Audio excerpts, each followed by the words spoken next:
بسم اللہ الرحمن الرحیم۔ انتہائی باریک یعنی پتلے کپڑے پہن کر نماز پڑھنے کا حکم۔ اگر ایسے باریک کپڑے سے سطر چھپایا جس سے بدن کا اندرونی حصہ باہر سے صاف جھلکتا ہے، دکھائی دیتا ہے، تو ایسے باریک کپڑے کو پہن کر نماز پڑھنا درست نہیں ہے۔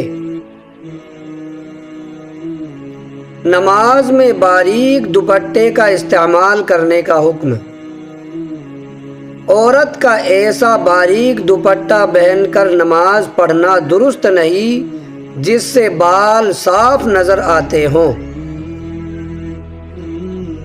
عورت کی چوٹیاں بھی سطر میں داخل ہے۔ عورت کی چوٹیا کے بال بھی سطر ہے، لہذا چوٹیا کے بالوں کو بھی چھپانا عورت پر لازم اور ضروری ہے۔ ساڑی پہن کر نماز پڑھنے کا حکم۔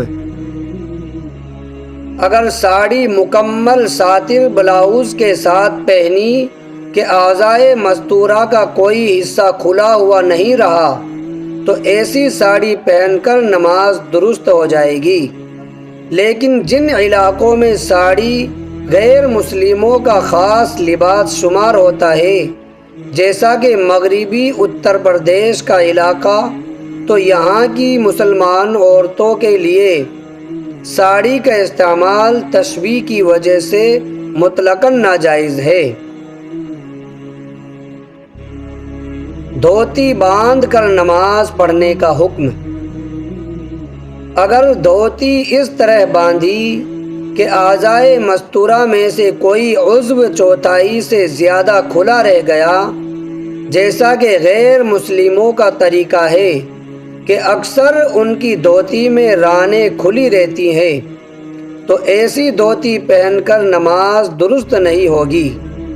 اور اگر دھوتی اس طرح باندھی کہ سطر نہیں کھلا تو نماز تو ہو جائے گی، مگر غیر مسلموں کا شعار ہونے کی وجہ سے یہ لباس مسلمانوں کے لیے استعمال کرنا مکروہ ہے۔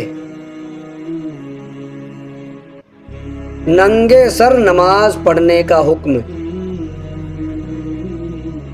مرد کے لیے نماز میں سر ڈھکنا اگرچہ لازم نہیں ہے، لیکن بلا کسی عذر کے محض سستی اور لاپرواہی کی وجہ سے ننگے سر نماز پڑھنا خلاف ادب اور مکروہ ہے۔